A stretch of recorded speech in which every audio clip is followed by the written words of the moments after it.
Hey there, welcome to the Blissful Biz podcast. Today I'm joined by Gabi Metz, a yoga teacher and digital marketing expert who's found her niche helping fellow yoga teachers build their online presence and sell their services on Instagram. We explore how yoga teachers can authentically connect with their audience, especially on social media, while staying true to their practice, to their values, and use Instagram and especially Instagram stories to get more clients. Get ready for some really amazing insights. Gabi isn't holding back how to grow your following, how to get more sales, and how to turn your passion for yoga into a thriving online business. Welcome to the Blissful Biz podcast, the show where we explore how to build an online business that's simple, sustainable, and profitable without the hustle and no matter your age.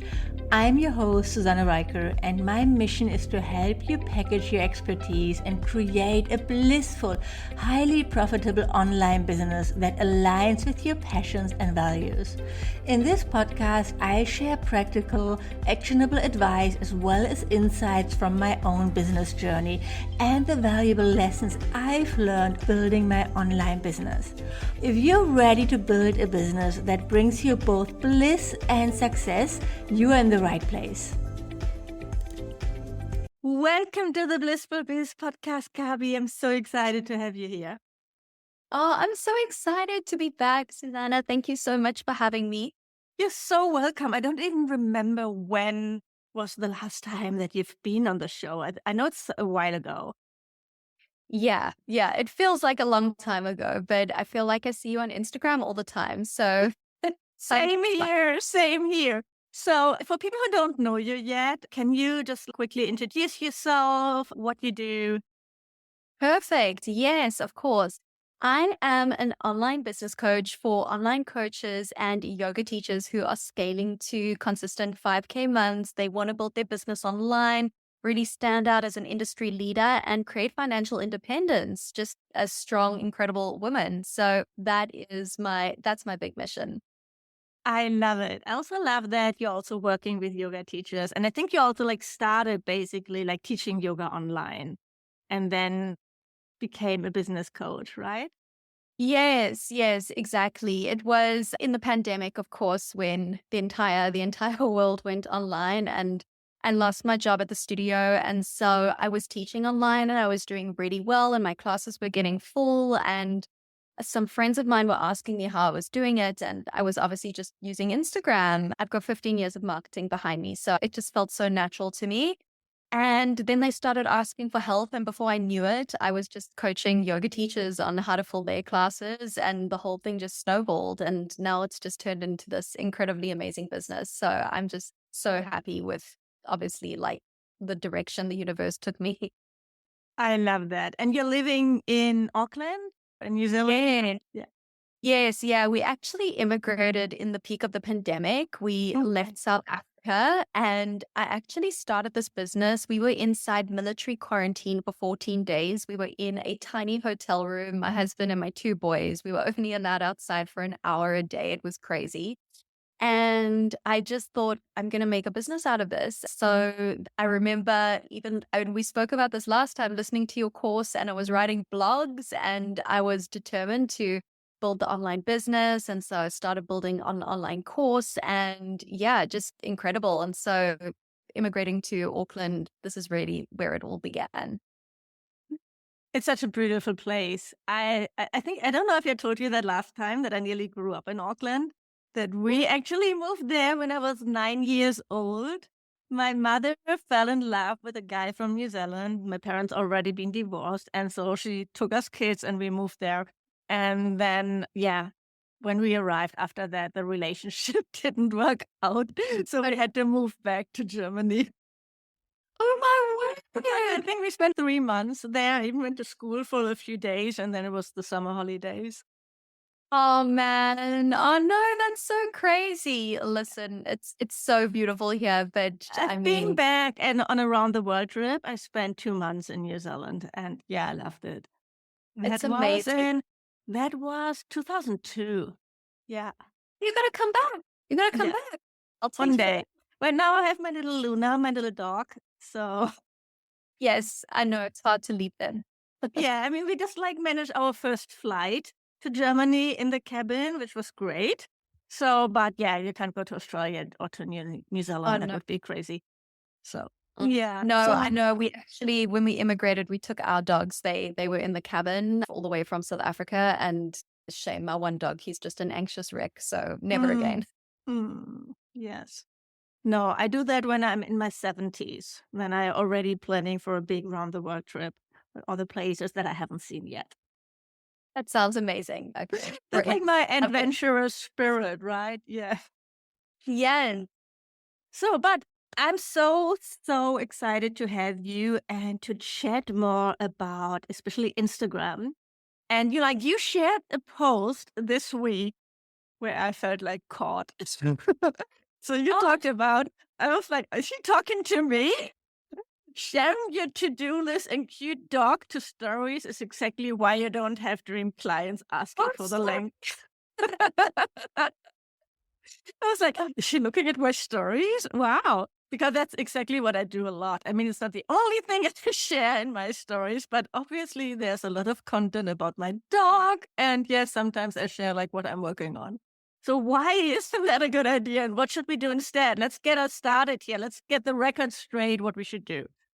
Okay, all right. Okay, so for starters, I love dogs. I just need you to know this, that I was previously a puppy trainer. I'm like a big fan of dogs. Okay, so it's not that we can't share pictures of our dogs to our stories, but I think that the biggest mistake that I see people making is that they post like coffee boomerangs and then they'll post a cute picture of the dog and then we'll see what everybody ate for lunch. And then that's kind of like, cool, I've done my Instagram stories for the day. But the problem is that when you post those types of things, what you're actually doing is you really are causing yourself to be in the friend zone with your audience. What do I mean by this? Is that people will watch your stories and they'll look at Luna and they'll be like, we love her. She's adorable and like love that you had eggs and avo for breakfast and whatever it is that you had. But that's as far as it goes, right? There's no the thing that I see that a lot of people are really missing in their stories is that they're really missing this conviction behind why them. Why would I choose you? We know it's like there is so much competition. And I genuinely believe your dream client is the dream client who has got your credit card out. She's ready to pay you. She's watching. She's just waiting to see and hear the right things from you. But when we're only kind of like sharing, okay, cool, we're sharing our to-do list to our stories and we're sharing pictures of the cat and the dog and whatever it is, it doesn't make her feel anything. It doesn't like feel like, oh my God, I need to be doing this. And so I really believe in order for us to maximize Instagram stories, it's not so much that you can't share that, but I always tell my clients, share your stories through the lens of your business. And when we share it through the lens of our business, that is when you will start to really get dream clients in the DMs and really start really start working it like a business. Mm. Yeah, that's a really good point. I love that. I think it's so difficult sometimes for us to find that balance between, yes, if you just like start selling and selling and selling and it's every day the same stories, nobody wants to see that over and over again. Yeah. And then it's just like too much private life. Yeah, I don't know why people who would still photograph their food. I feel like that we should have left that behind us. But I know. But yeah, yeah. So it's that balance. How do you manage it? How do you do you have like a content calendar for your stories as well as for your main content? How do you separate it? Because I think there's still a lot of confusion for people, especially just getting started. What do you do where on Instagram? I think that there's so much out there where it's like we really have to lean into, oh my God, I don't know what to post and I need like a content calendar or I need this. But honestly, I really do believe when you have got an offer that you're selling and you really zoom out of your business for a second and you put yourself in your dream client's shoes and it's like, okay, well, like think about the last person that you bought from. What was it that incentivized you to buy from them? And the chances are is that they probably spoke about their offer and showed it in so many different ways. Maybe they took you behind the scenes. Maybe they just showed you, hey, like I did, for example, with telling you not to post your to-do list and your dog. Like they showed you, hey, this is actually a problem. Do this instead. Or maybe they shared like client testimonials. So there's so many ways to talk about it. And so for me, the way that I do it is that I don't use a content calendar anymore as such, especially for stories. I'll always, like I say, talk about it through the lens of my business. If, for example, I'm working on a new offer, I'll always share some sneak peeks behind what I'm doing. Or if I've got a client call, then I'll use my client call as part of the story. And then I'll hop on my stories afterwards and be like, here's what we did. And this client was struggling with X and now she's doing amazing. And it's because of my offer. And so I think that when you can zoom out of the business and be like, cool, how can I tell the story of my business today? What is happening? What am I selling? How can I link it together? And I feel that really does help. And then of course, I use a content strategy because we need one, right? We have to understand how we're going to empower people to buy from us. And so really in the early stages of your business, you are a solution to a problem. That's as simple as it is. Your offer is a solution to a problem. And so when you can position your offer as a solution to a problem inside of your content, inside of your stories, that's when you're going to start signing clients using your social media. And so that's the real trick. And that's something that I think over the years, it's gotten easier and easier, but it wasn't easy. I used to share pictures of my dogs all the time. So I'm calling myself out too there a little bit past Gabi. So it's not just me. I know that. That's fine. No, it was just so funny because we had this call scheduled and I said, oh, let's talk about that. Yeah, no, you know what? I think that's the thing is that, what a lot of people don't really realize is that your Instagram stories, this is literally where your number one fans are sitting and watching. What people don't realize about Instagram is that they think that, you're liking my content and you're commenting on my content, so therefore you will buy my stuff. But that couldn't be further from the truth. Your most empowered buyers are probably the people who are stalking your stories and they're reading your content, but they are not commenting, they're not liking it. And so it's really important for us to notice, okay, cool. If your biggest raving fans are on your Instagram stories, how can you speak to her every day in a way that's going to make her feel like, yes, Susanna's the one for me, or Gabi's the one for me. What does she need to hear today? How are we going to do this? And when you shift your mindset, I think from just being, oh, what do I need to post to what does my dream client need to hear? It's a different ball game because now we're speaking marketing. Does that make sense? Yeah, totally. Actually, what I heard from my coach, and it was a really interesting approach there, she's basically talking to her existing clients in her stories. What do they need to hear? Because obviously your dream clients are probably very similar to your existing clients. What would help them? So if you feel like, I think that's more maybe a little bit easier for people who don't have a ton of clients yet, or who don't who would be my dream clients, or that one person basically that you're working with. What does she want to hear? What does she need to hear? Yeah, totally. And I think it's a good point because your existing clients, these are the ones who, especially the ones who you love, right? The ones where you open up your phone and you're like, oh, what did so-and-so have to say today? You love diving in. Those are the people that you want to call in more. So when you actually use your Instagram stories to speak to her, to one person, I fully agree. I mean, and that just makes what you're putting out there so much easier, and it resonates like that posted, right? It just resonates so much because my dream client also loves her dogs. Yeah, I think my dog, she's like my little marketing mascot. She has to earn her food. She has to show up and do tricks. I love it. But she's also part of your brand, though. She's part of my brand. And she's part of also that lifestyle that you also want to show and to sell. I mean, for me, it really started, I think, showing up more in stories when I was in my camper van. Before that, in the pandemic, obviously, was difficult. Everybody was stuck at home. What do you want to share? It was boring. Everybody's life was super boring. And then suddenly I was in Norway, in Sweden, Italy, in the mountains, and I had a ton of content to share. Yeah, no, for That wasn't sure. necessarily marketing related. It was very much A lifestyle. personal. And now I'm in this middle thing, basically, where I'm trying to have more marketing, but not only because that's boring. Yeah. So, yeah, it's really where do you find the balance? And I think where a lot of people are also confused is, the difference. What do you post in your feed and what do you post in your stories?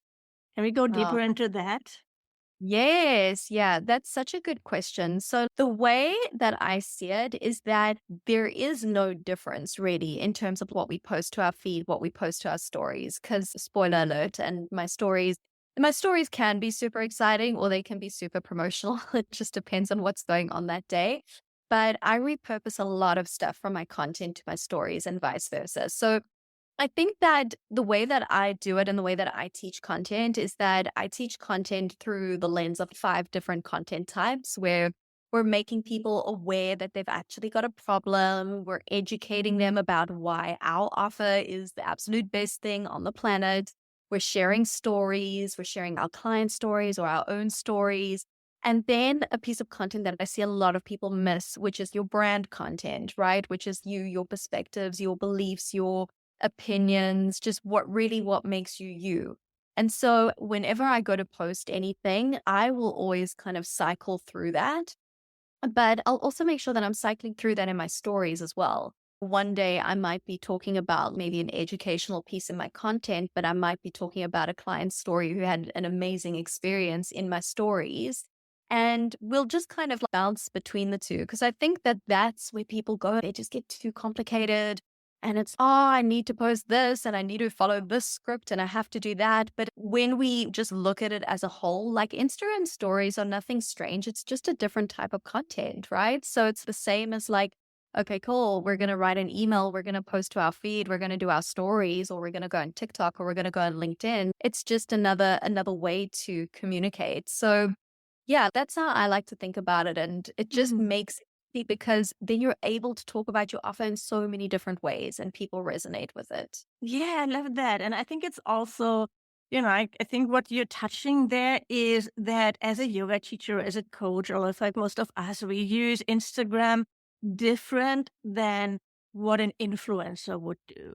Like Yeah. where it's really about like getting reach and reaching as many people. So then you would create reels. That actually happened to me a few months ago. I went viral with a Yay. reel. So I got nearly I think over 3,000 new followers. Oh, that's incredible. But it has nothing to do with what I do. Oh, So it that was like completely my life. So it didn't help my business. There was not one inquiry from those people. It doesn't no. matter. It looks good, the number, but now it's slowly tripling down again because obviously a lot of people are unfollowing me.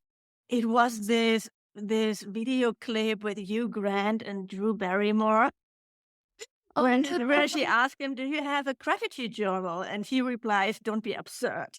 I have a list of people I hate." And it is so funny. It was like, and I posted it related to my niche, being in midlife, being old enough to know what you like. oh my God, I love that.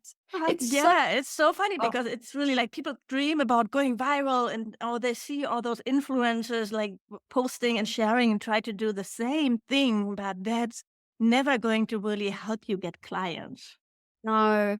You know what? I think that, like you said, I think you hit the nail on the head. If you're an influencer, your currency is going to be likes, comments, shares. It's that simple, right? Because it's a different business model completely. So, of course, then you are craving virality. But I promise you, and as someone who's gone viral, like I've gone viral plenty of times, you literally wake up, your life doesn't change. Life is still the same, whether you get 10 views or whether you get 10,000 or 10 million views. I promise you, nothing changes. But I think that this is a lesson that I've learned going viral and like you've just said, you've just pinpointed it yourself, but you actually don't want to go viral. And here's why. It's because when you're going viral, the reason you're going viral is usually because it is a piece of content that is appealing to a general type of person. It's appealing to the masses. And if you're building a niche-based personal brand or a personal or like a business, having the masses is not actually what's going to help you build the business. It's more about getting those quality clients, because it's like, and also, this is something where I think I see so many of my clients, the yogis and the online coaches and that, where they're like, I want to build this business and I want to scale to 5K months, 10K months, 20K months, 50K months. Amazing. And then I'm like, amazing. So are you an energetic match for it? What in your business needs to shift? And they're like, oh, like if you had to have 2 million people come and follow you right now, and if they all had to DM you right now, is your business a match for 2 million new clients, right? The chances are that it's probably not. And so we also have to really zoom out and just get real with ourselves for a second, where it's like, can you hold 3 new clients, 4 new clients? Could you maybe bring a couple into a course? You could have like 20 people, 50 people, whatever. Cool. It depends on how your business is set up.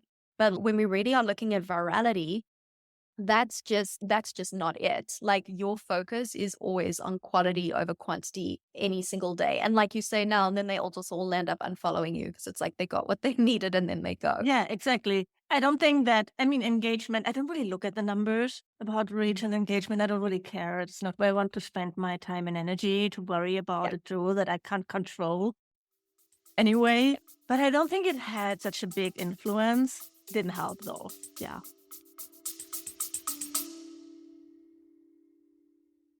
Hey there, have I told you about the Blissful Biz Hive? I'm so excited to invite you to join the friendliest free biz building community on the internet, the Blissful Biz Hive. Whether you're a coach, a yoga teacher, or another heart-led entrepreneur, this is the space where your dreams of building a purpose-driven, profitable online business can truly take flight, all without the hustle and burnout. Now, I know you're busy, so let me tell you about the incredible goodies waiting for you inside the Hive. When you join today, you'll get immediate access to our free training, Make Your First or Next 5K Online. This is my proven 4-pillar framework that's helped so many of my clients stand out, attract their dream clients, and create irresistible signature offers. This training alone is valued at $297, but you get it for free just for being part of our community. We also have weekly calls where I hop on live to answer your questions and offer support. Plus, there are exclusive trainings, workshops, and so much more. And here's something super fun. You can actually earn points by participating in the community, which unlocks some amazing bonuses valued at over $1,200. How cool is that? So if you're tired of trying to figure everything out on your own, or you're just looking for a place where you can grow your business with love and support, the Blissful Biz Hive is exactly where you need to be. I can't wait to see you inside. Go to susannereiker.com/hive and join today. That's SUSANNERIKER.com/hive, HIVE, to join. Let's build that purpose-driven, profitable business of your dreams together. Yeah, like that's the thing, I think that this is what a lot of people don't realize, is that your content that gets the least amount of saves, the least amount of views, the least amount of comments is probably going to be your highest performing content. And that's a thing, it really depends on like how you measure it. I mean, this year alone, I think I've lost like 500 followers since January. And it's my business, we're having an amazing year. I'm like set, we're following all income goals, like we're on target and it's amazing. And I've lost 500 followers and my engagement's tanked as well. And so again, what business are you building? Are you becoming a yogi influencer, or are you on the path to becoming an empowered online entrepreneur and you're building that business? Different ballgame completely. Yes, definitely. Definitely. So how do you start creating content then your focus is really on Instagram, or do you use other platforms as well? No, so for me, I mean, of course, I've got my email list. I'm a big fan, of course. Like, please, whatever you do, do not just build your business on social media, build the list. But I am a firm believer in becoming the master of one. So mastering one platform and then moving on. So this was gonna be my year. I always said, like, when I hit 10K followers, then I'm gonna move on and I'll probably explore TikTok or something.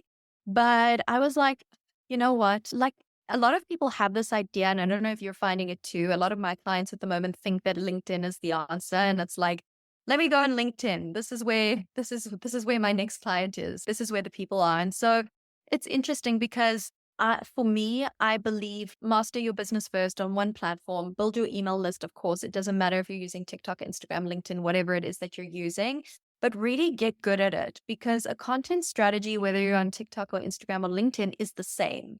And so it's no help. I had a client and my heart broke for her because she's like, I've got a website and I'm blogging and I've just started a YouTube channel and now I'm doing Instagram and I want to do TikTok, but I'm not getting any clients. And I just thought, like, you're burning yourself out. This is absolutely crazy that you're spreading yourself so thin, but we are not Amy Porterfield, right? We don't have a team of 7 people to manage our entire business. And so I think that we really just have to zoom out and look at, okay, cool. Like, what are we capable of doing? What brings you joy? What do you love doing?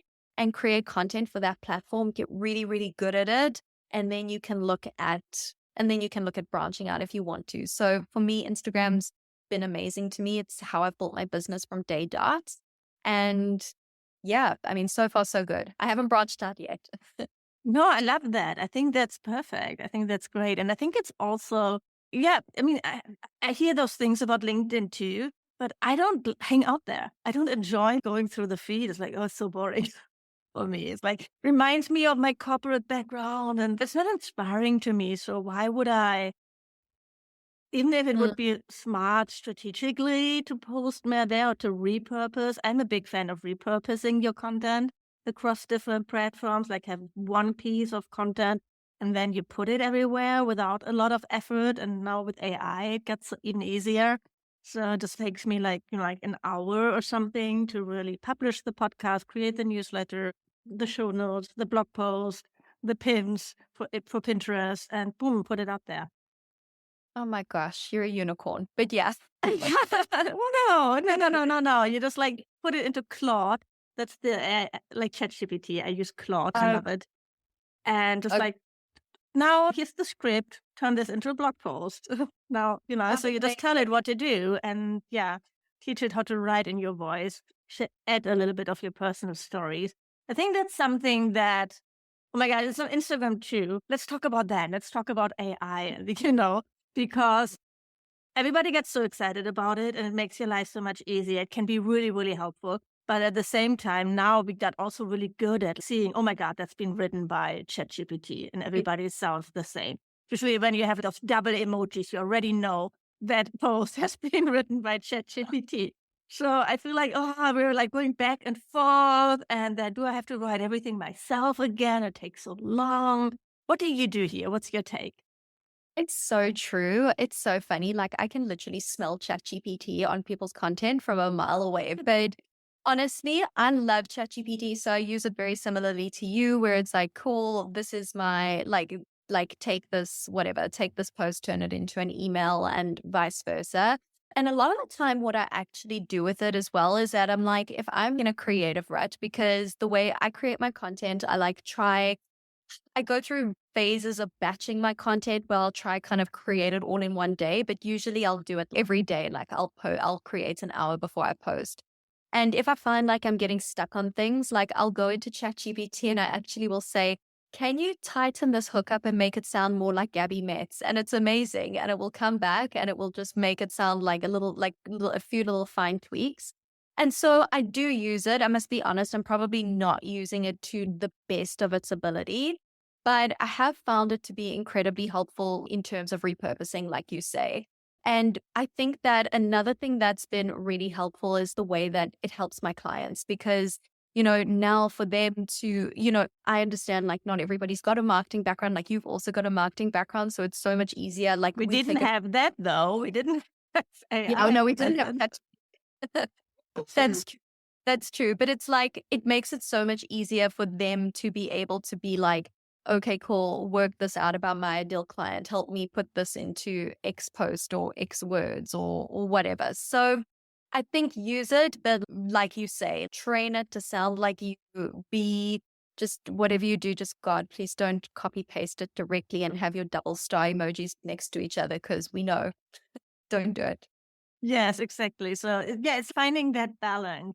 And I think I love that you're saying you're using it too. I think it would be stupid to say I'm not using it at all Yeah. and a disadvantage, right? Because it really can save you so much time. It makes everything so much easier, like podcast creations, like, oh my God. But don't lose your voice Yeah. and your stories. And I Yeah. mean, I love it even when I tell it, for example, okay, add a personal story here. And it just shares something which obviously is completely random because Claude doesn't know me. And then, but I get inspired then to think about, actually, I could share that story. And then I go back and tell it, okay, use this story instead. And I line it out basically. And it is my personal story. But I didn't Yeah. come up with it originally because I was like totally blocked and thinking I have nothing to say. And so it gave me that inspiration and put in that spark, basically. Completely. And I think you're so right. It's like you would be stupid not to use it. It doesn't make you any better of a business owner or stuff if you're like, no, I'm not using it. I think just always say thank you, because we don't know what the world what awaits. So just be nice to ChatGPT, because we don't know what's coming. It's scary, right? But at the same time, it doesn't make sense to worry about something that hasn't happened yet. Yes. There are Yes. other people, smart people who are in the development and politicians, they need to worry about it. But yeah. Yeah, For that's u- true. So for us, well, we just have to make the best out of it. And yeah, I think, I know that a lot of my clients and probably of yours too, they struggle with embracing basically that part of their business that they have to create content.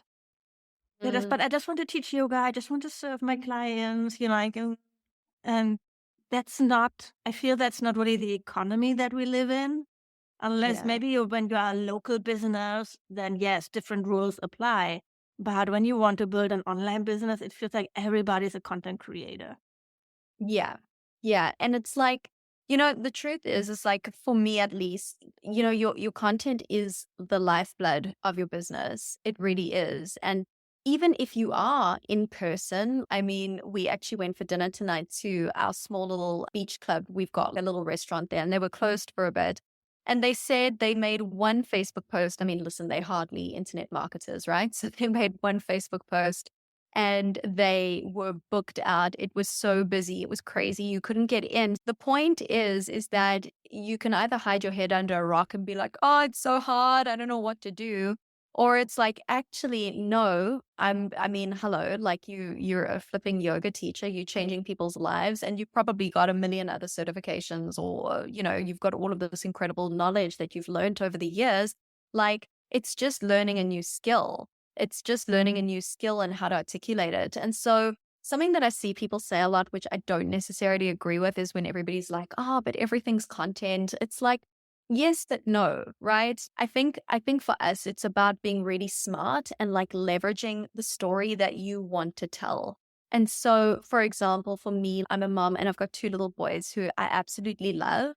But I'm really, really careful about sharing pictures of them. You won't see them a lot online, like little bits and pieces, because that's not the story I'm telling, right? Like, the story is my story, where I'm going, what I'm building.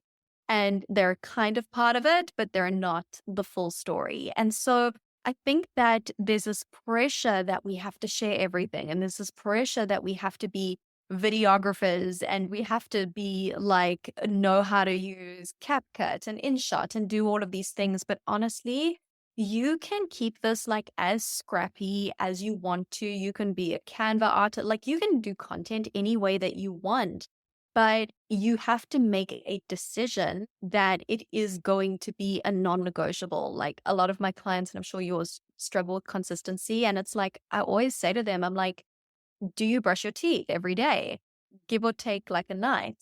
And so the answer is yes, we all brush our teeth. And the reason is because it's just become part of your identity. It's just become part of what you do. And so when you accept that content is just what you do, it's part of what you do, and it gets to be fun. It gets to be exciting. Content for me is a very, how do I put it? It's like when we look at feminine and masculine energy, I think where people really hate it is when they're sitting in their masculine, they're sitting behind a laptop for 3 hours trying to write this carousel where it's like, go for a walk, get outside, put on music, have fun with it. And then you get your best ideas in the shower and put it in your notepad in your phone, then go turn that into content. That's when you're in your feminine, and that's when it gets to be fun. So that's really how I look at it, because it gets to be a fun part of your business if you allow it to be. Ah, I love that so much. Yes, 100%. 100%. For me, it's the podcast. I really love it because it's the one thing that I'm really, truly consistent with. It gets out there every week. It's just like non-negotiable. I don't even think about it. It just gets done every Monday. I'm not great at batching. When I recorded one episode or scripted it, the last thing I want to do is just do the next one right away. So Yeah. that doesn't work for me.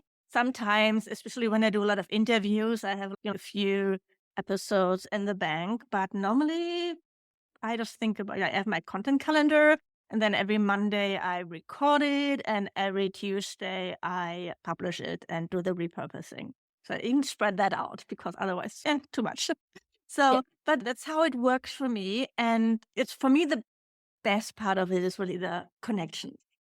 Like Yes. re-meeting us, and I met so many amazing people through my podcast. And you have to find that one platform where you can find joy in it. Maybe not right from the start, maybe not always, but it's something you learn and that you get better with practice. It's just like when you taught your first yoga class, you've probably nearly died inside. I remember I did. So.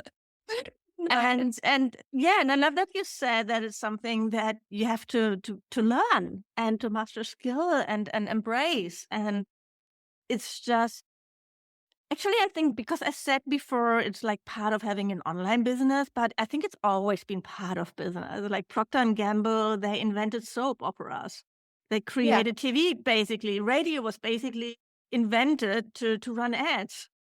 Exactly. So it's always been part of having a business and just being really great at what you do and being the most amazing healer or something. Yeah. That's not the same as building a business. No.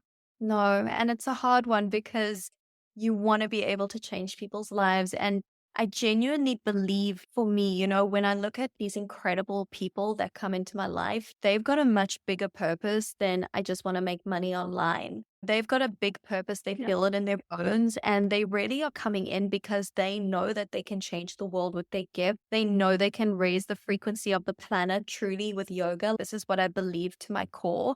And it's not that you can't just do it with word of mouth and all of those things, because of course you can. But you've got this incredible tool and it's free. There is no, TV ads, how much do you pay for that? I can't even fathom. I can't even think. And this is a free platform. And once you get good at it, it just snowballs. It's just, one of those skills that will pay ROI in your business forever and ever if you are open to learning and you've got that growth mindset, which I think a lot of yogis do.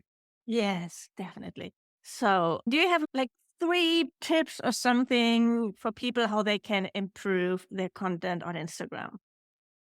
Oh, yes. Okay. So tip number 1, I think the first tip that I would say is get out of the friend zone. Get out of the friend zone and start leaning in to your authority, that you are an expert as you are, that you know your stuff, and that you actually have a very big place on the internet to share your opinions, share your perspectives, and just get really loud about what it is that you're doing. Because the truth is that no one is going to hire you. Nobody is going to buy your course. Nobody is going to listen to your podcast or visit your YouTube channel if you just become a copy-paste yogi on the internet. That's just not going to happen. And you're busy. Like, we can share some pictures of Luna, But if you literally are just focusing on sharing pictures of the sunset and your food, it just needs to end, right? We need to pivot. So you're not their friend, and it's not your job to be liked by everybody on the internet. So I think the more that we can like tune into using your content as a tool, as a business tool, it'll change the game for you. I think the next tip that I would give you is post for clients and not for comments. And so while it feels really good to get the algorithm on your side and it feels really nice having like all of those little red hearts flying, I really, really want you to lean into, okay, cool. What does my dream client actually need to hear? What does she want to hear? And does she really care how many followers I have? Does she really care how many views this reel gets? No, she probably doesn't. Lean into what she actually wants to hear.